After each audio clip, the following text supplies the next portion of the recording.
우리가 믿는 예수 그리스도께서 죄를 사할 권리를 가지고 계십니다.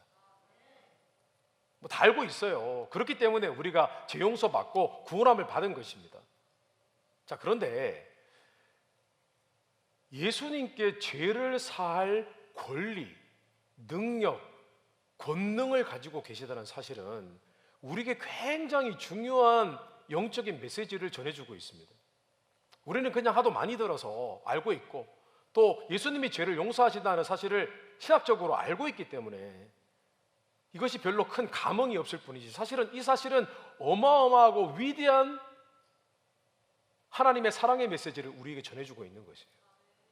그래서 이 주님이 가지고 계신 이 죄를 사하는 권세, 이 권세가 우리에게 주는 두 가지 영적인 메시지에 대해서 오늘 잠시 말씀을 나누고 묵상하는 시간 갖도록 하겠습니다. 첫째로, 주님이 죄를 사할 권세를 가지고 계시다는 것은 우리에게 죄 사함을 받는 일이 최고의 복이며 은혜이며 기쁨이라는 메시지를 전해주고 있습니다. 죄 사함을 받는 것이 가장 큰 복인 줄 믿습니다. 성경에는 예수 그리스도를 믿는 사람들에게 많은 복이 약속되어 있다고 그렇게 말씀하고 있어요. 이런 복도 있고 저런 복도 있고 재물의 복도 있고 많은 좋은 사람을 만나는 복도 있고, 또 그 중에서 우리가 최고로 치는 복이 무엇입니까? 세 가지입니다. 부활, 천국, 영생입니다. 맞습니까? 그런데 사실 부활, 천국, 영생은 우리가 한 번도 경험해 보지 못한 실체를 모르는, 내용을 모르는 약속의 복입니다. 맞습니까? 근데 어느 순간 하도 우리가 부활, 천국, 영생 이런 놀라운 일들이 있다고 얘기를 하니까 하도 많이 들어서 우리는 부활, 천국, 영생이란 얘기를 들으면 참 기쁩니다.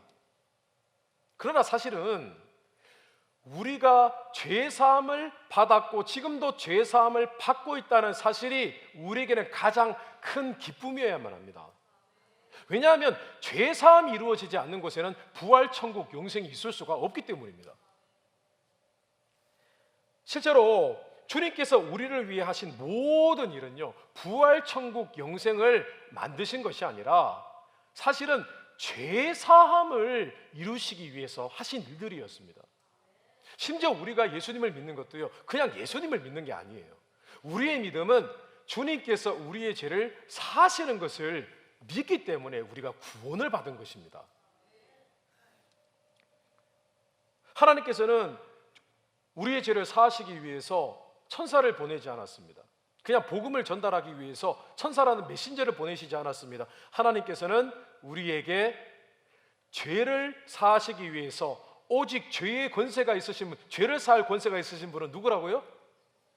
오직 하나님이십니다. 그래서 하나님은 하나님을 보내신 거예요.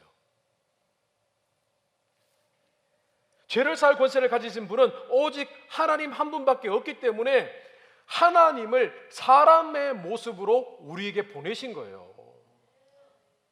다른 이유가 아닙니다. 어디 그것뿐입니까? 주님께서는 우리 죄를 용서하시기 위해서 죄의 값을 지불해야 되는데 그냥 용서한다고 되는 게 아니거든요.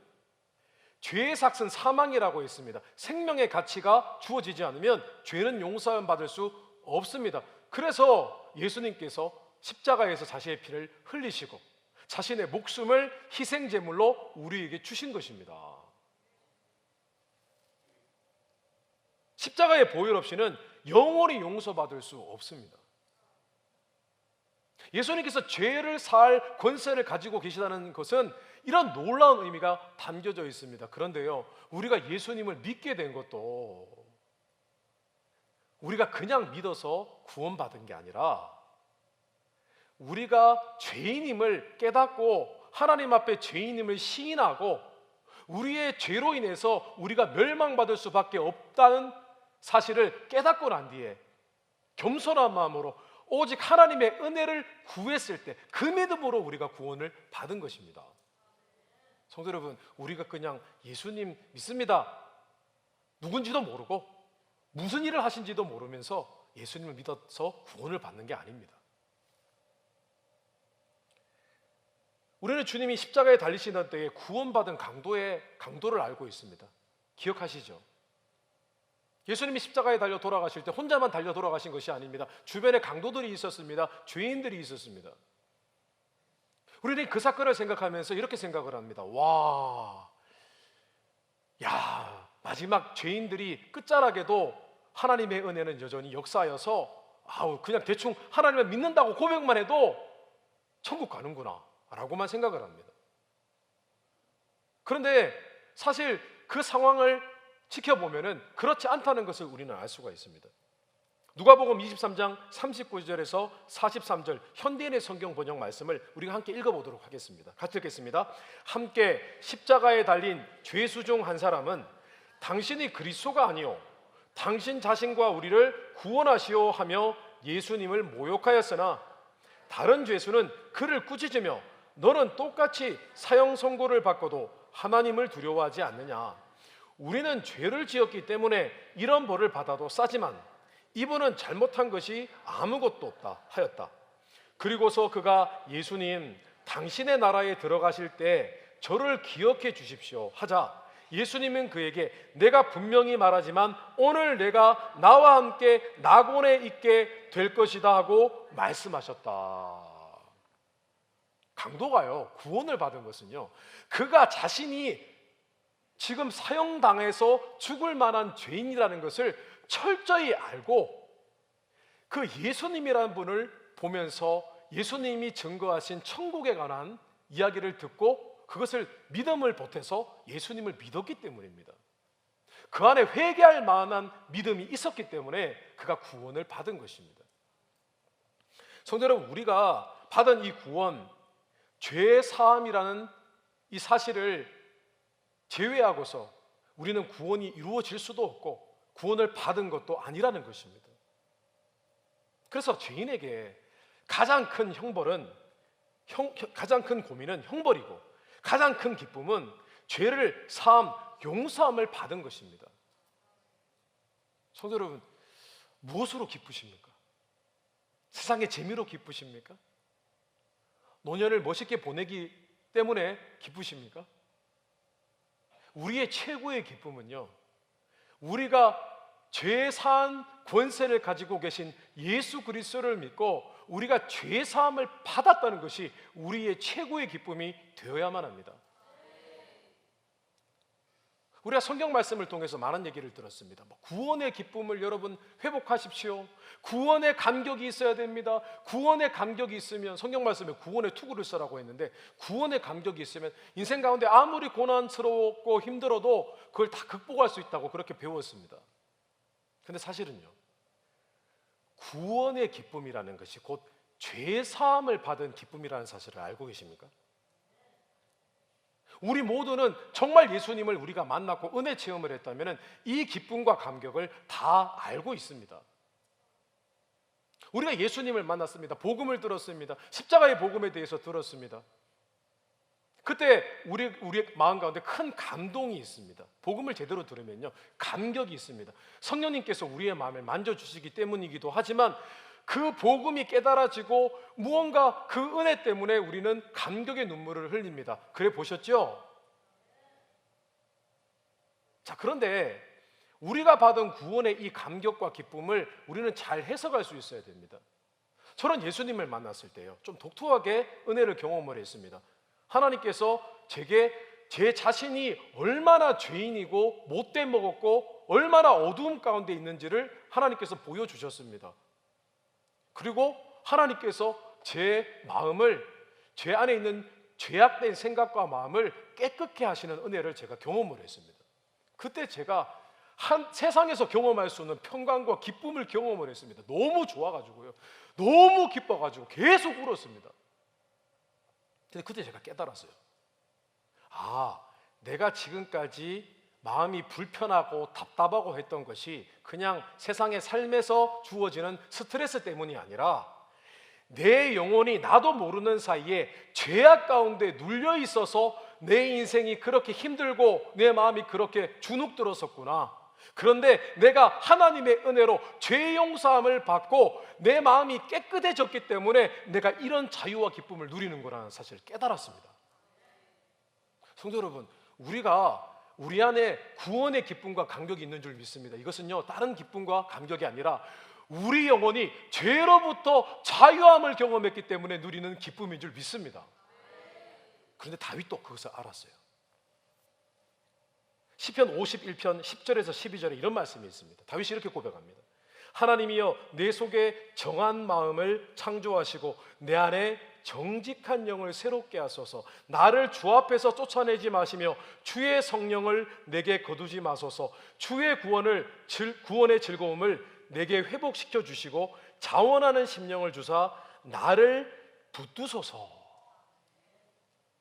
이 시편의 다윗의 고백은요, 다윗이 밧세바와 간음을 했을 때 나단 선지자가 다윗의 죄를 깨닫게 했을 때 그가 울면서 회개하면서 고백했던 내용을 다루고 있는 시편 말씀입니다.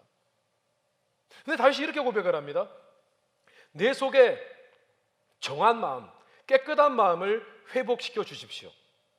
내 안에 정직한 마음을 새롭게 해 주십시오라고 했습니다. 다윗은 알고 있었던 거예요. 사람이 하나님 앞에 죄가 있을 때 이 안에 죄의 책감, 죄의식, 여러 가지 많은 죄의 습관들로 인해서 마음이 눌려 있으면 얼마나 힘들고 피곤한지를 알고 있었던 거예요. 그런데 그가 죄 용서함을 받으면 하나님으로부터 죄 용서함을 받고 다시 그 마음이 하나님 앞에 정직하고 의로운 마음으로 회복이 되면 그 마음이 얼마나 기쁘고 행복한지도 알았던 거예요. 그래서 하나님 앞에 회개했던 거예요. 그러면서 다윗이 이렇게 얘기합니다. 구원의 즐거움을 제게 회복시켜 주시옵소서. 그러니까 다윗은요, 죄 사함을 받는 이 기쁨이 바로 구원의 기쁨이라는 것을 알고 있었던 것입니다. 성도 여러분, 다윗은 시편 32편 1절에 이런 고백을 했습니다. 허물의 사함을 받고 자신의 죄가 가리워진 자는 복이 있도다. 무엇이 복이라고 했습니까? 죄 사함을 받은 것이 복이라고 했어요. 그것이 최고의 복이라고 했습니다. 성도 여러분, 오늘 우리가 이 구원의 기쁨, 죄의 권세를 깨트리시고 우리의 죄를 사하실 권세를 가지고 계신 예수 그리스도 아래서 우리가 온전히 죄 사함을 받은 이 사실에 대한 기쁨이 회복되었으면 좋겠습니다. 다시 생각하셔야 됩니다. 무엇이 우리의 인생의 기쁨입니까? 무엇이 구원의 기쁨입니까? 이 기쁨을 붙잡고 다시 우리의 삶의 행복이 회복되게 되시기를 주님의 이름으로 축원합니다. 우리는 주님의 죄사함의 권세 아래 있어요. 이전에는 죄악의 권세 아래 있었습니다. 죄도 권세가 있어요. 죄가 얼마나 사람의 영혼을 짓누르는지 모르겠습니다. 다윗은 그렇게 고백을 했습니다. 근데 이제 주님의 죄 사하시는 권세 아래 우리가 있는 거예요. 그런 다스리심 가운데 우리가 있는 것입니다. 이 기쁨을 온전히 회복하게 되시기를 주님의 이름으로 축원합니다. 두 번째로, 주님께 죄 사하시는 권세가 있으시다는 이 사실은 우리에게 이제부터 우리는 죄로부터 더욱 치유되고 회복되도록 힘써야 한다는 메시지를 전해주고 있습니다. 죄로부터 완전히 자유한 그런 삶을 약속하고 있다는 것을 우리에게 가르쳐주고 있다는 것입니다. 오늘 말씀에서 우리가 좀 주목해야 보아야 될 부분이 있습니다. 예수님께서 중풍병자를 치유하셨습니다. 그런데 그때 예수님은 무엇을 강조하셨냐면 자신에게 죄를 사할 권세가 있다고 강조하셨습니다. 그런데 특이한 것은 예수님이 또 질병을 고치실 때요, 질병을 고치는 것과 죄를 사해 주시는 것을 동일시하셨습니다. 예수님이 뭐라고 재밌게 표현을 하셨냐면은, 아니 내가 이 사람의 질병을 고칠 때 죄를 사한다라는 말이 더 하기 쉬운 말이냐, 아니면 내가 이 사람들어 질병아 나아라, 자리를 들고 일어나라 라고 하는 게 더 쉬운 말이겠느냐. 예수님이 하신 말씀의 의도는 이런 겁니다. 그거나 똑같다. 사실 예수님이요, 질병을 치유하신 것은 단순히 질병을 치유하시기 위함이 아니었습니다. 질병을 치유하실 때 본질적으로 그들 안에 있는 아담과 하와 때부터 내려오는 죄성 원죄까지 내가 치유하는 것을 선포하신 것입니다. 예수님은요, 계속해서 죄를 용서하시고 죄를 사하고 계셨던 겁니다. 단순히 질병을 치유하신 게 아니에요. 그래서 우리는요, 죄라는 문제에 있어서 우리는 질병을 치유하는 것과 죄도 치유를 받아야 한다는 것을 생각을 해봐야 됩니다. 성도 여러분, 우리는 예수 그리스도의 보혈로 죄가 치유함을 받은 거예요. 그런데 지금도 우리는 죄에서부터 치유함을 받고 자유함을 누리고 더 하나님 앞에 거룩해지는 것을 사모해야만 합니다. 왜냐, 아직도 우리는 우리 안에 죄성이 있어서 죄를 짓고 있기 때문입니다. 우리는 태어날 때부터 죄인이어서 우리 안에는 왜곡된 생각과 죄로 얼룩진 모습이 지금도 우리의 성품 가운데 흘러나오고 있기 때문입니다. 그런데 놀라운 것은요, 우리가 예수님의 죄 사하는 권세 하나 있다는 것이고, 우리는 그 속에서 끊임없이 거룩해질 수 있다는 것입니다. 이게 우리의 기쁨입니다. 우리 감사하는 교회 표가 무엇입니까? 예수 믿고 변화되어 세상을 축복하는 교회. 우리 인생의 제일 큰 기쁨은요, 성공하고 잘 되는 것이 아니라 우리가 주님을 닮아갈 수 있다는 거예요. 성도 여러분, 어떤 것이 기쁨입니까? 내가 전에는 화를 잘 내는 사람이었습니다. 혈기를 부리는 것도 죄입니다. 근데 오늘은 화를 적게 내는 사람이 되었습니다. 전에는 세상적인 세속적인 가치로 막 살았습니다. 그런데 이제는 영적인 가치를 붙들고 살게 되었습니다. 그것도 죄악을 떠나서 우리가 회복된 거예요. 우리 지금도 예수 그리스도의 제사하시는 권세가 필요한 거예요. 은혜가 필요한 거예요. 그리고 우리가 변화되면 그것이 우리에게 축복이고 가장 큰 기쁨인 것입니다. 그래서 우리는 죄에 대해서 좀 더 깊이 있게 묵상해 보아야 됩니다. 성경 말씀에 보니까 시편 107편 11절에 하나님의 말씀을 거역하며 지존자의 뜻을 멸시함이라. 성경은 이미 우리 안에 그런 죄성이 있다고 말씀하고 있습니다. 우리 안에 이미 죄를 짓고자 하는 마음이 있기 때문에 겉으로 나타날 때 참 많은 모습으로 죄의 모습이 드러난다고 말씀하고 있습니다. 마가복음 7장 21절에서 23절에 속에서 곧 사람의 마음에서 나오는 것은 악한 생각, 곧 음란과 도둑질과 살인과 간음과 탐욕과 악독과 속임과 음탐과 질투와 비방과 교만과 우매함이니 이 모든 악한 것이 다 속에서 나와서 사람을 더럽게 하느니라. 여기서 우리가 정말 지금도 날마다 죄로부터 치유함을 받고 자유함을 받고 회복돼야 된다는 것을 깨닫게 되어집니다.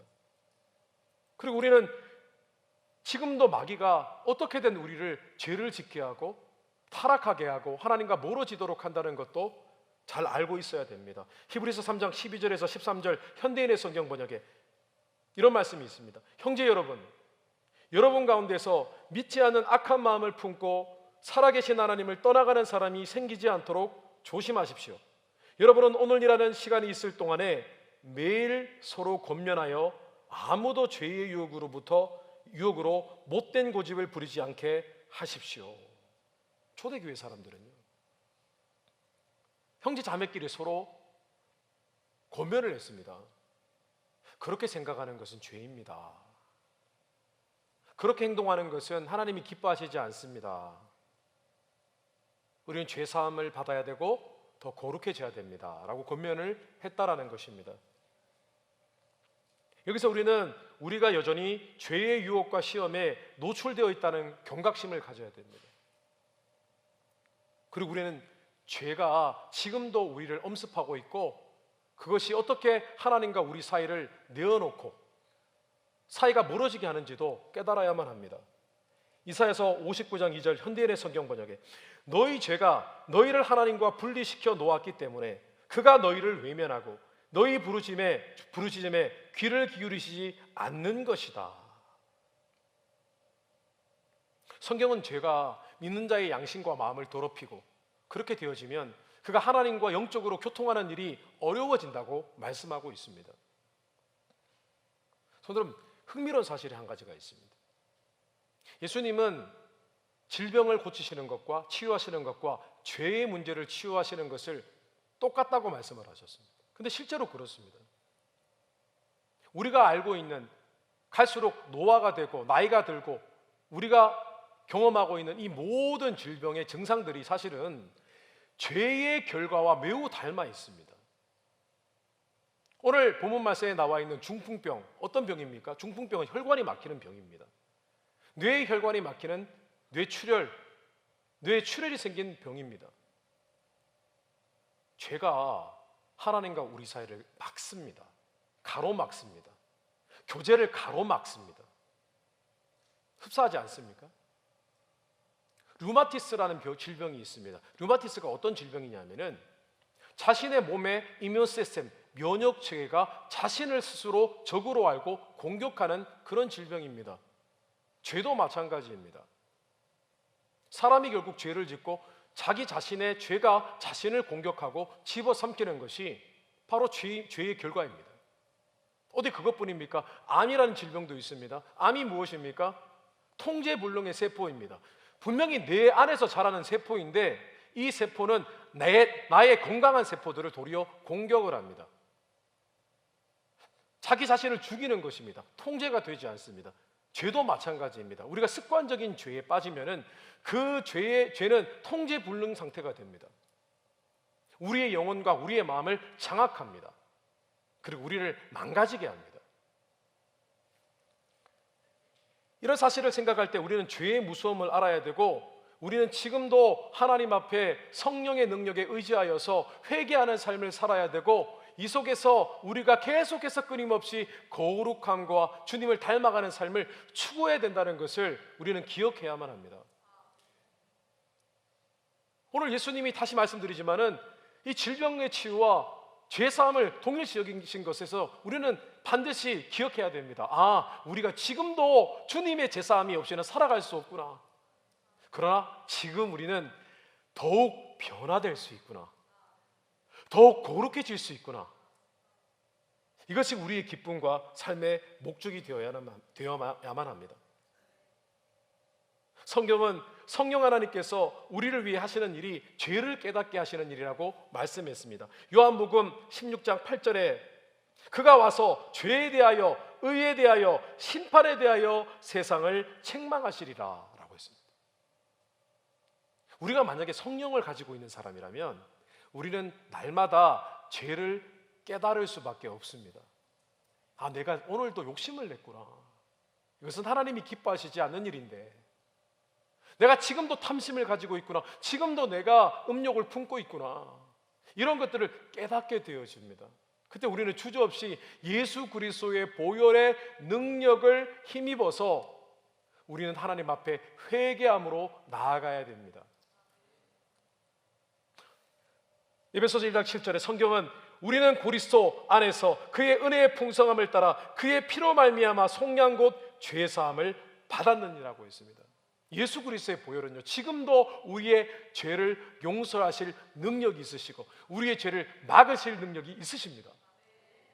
근데 놀라운 것은요, 우리가 회개하면, 진정으로 회개하면요, 그 순간순간 삶 가운데 회개하면은 우리는 우리의 마음과 우리의 생각과 우리의 무너진, 우리의 죄된 모습이 다시 회복되고 새롭게 되는 은혜를 경험하게 되어집니다. 히브리서 9장 14절에 하물며 영원하신 성령으로 말미암아 흠없는 자기를 하나님께 드린 그리스도의 피가 어찌 너희 양심을 죽은 행실에서 깨끗하게 하고 살아계신 하나님을 섬기게 하지 못하겠느냐. 성령의 능력이 우리와 함께 하신다고 말씀하셨습니다. 우리의 삶의 목적은요, 무병장수가 아닙니다.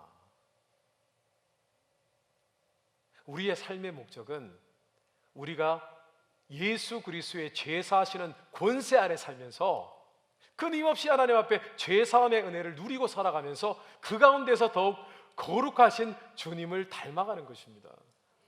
그래서 회개하면요, 기분 나쁜 게 아니라 회개할수록 우리는 더 하나님의 은혜를 깨닫게 되어지고 기쁨을 누리는 것입니다. 왜냐하면 내가 변화하니까요. 지금도 주님을 닮아가기 때문입니다. 그리고 다시 우리의 내면의 죄를 다루어 가십시오. 성경은 우리의 마음과 생각이 세속화되는 것도 죄라고 하고 있습니다. 성경은 우리가 때로는 이기적으로 마음 먹고 결단을 내리는 것도 죄라고 말씀하고 있습니다. 성경은 우리가 사랑하지 않는 것도 죄라고 말씀하고 있습니다. 우리가 다시 죄를 다루어 가면 그 속에서 다시 하나님의 은혜를 경험하고 더욱 거룩해지는 완전함으로 나아가는 기쁨을 누리게 되는 것입니다. 말씀을 정리하겠습니다. 19세기 영국에 큰 영적인 영향력을 끼친 그런 영국 성공의 주교님이 있었습니다. J.C. 라이라는 주교님입니다. 이분은 자식의 책 거룩이라는 제목의 책에서 이런 말씀을 했습니다. 한번 들어보시기 바랍니다. 누가 무슨 말을 하든 거룩이 행복입니다. 인생을 하나님의 축복과 위로가 가득한 삶으로 살아가는 사람은 다른 사람이 아닌 성화, 즉 예수님의 보혈로 죄사함 받아 거룩하고 의롭게 된 사람, 그리고 주님께 받은 거룩함을 계속해서 추구해 나가는 사람입니다. 왜냐하면 그 사람은 죄를 깨닫고 죄에서 회복되고 자유를 경험할 때마다 지극하신 하나님의 은혜와 사랑을 볼 것이기 때문입니다. 그리고 거룩함을 따르라, 이것이 없이는 아무도 주를 보지 못하리라고 하신 말씀처럼 하나님이 주시는 음성과 영감을 듣고 하나님을 더 가까이 하는 삶을 살게 될 것이기 때문입니다. 무엇이 우리의 기쁨입니까? 무엇이 구원의 감격입니까? 전에 우리는 죄의 권세 아래 있었어요. 얼마나 눌려 있었는지 모르겠습니다. 혹시 지금도 어떤 습관적인 죄 때문에 마음으로 짓는 죄로 인해 왜곡된 성품 때문에 괴로워하고 계십니까? 이제 우리가 죄 사할 권세를 가지고 계신 예수 그리스도의 권세 아래 있는 줄 믿으시기 바랍니다. 그것이 곧 우리의 기쁨인 줄 믿으시기 바랍니다. 그리고 그 죄 사하는 완전한 죄로부터의 치유와 회복과 자유가 우리에게 약속되어 있고 지금도 우리는 그 기쁨을 누려야만 한다는 사실을 붙드시고 사실 때 우리의 삶 속에서 주님과 함께하는 기쁨을 날마다 경험하게 되시기를, 거룩의 기쁨을 경험하게 되시기를 주님의 이름으로 축원합니다. 생명의 말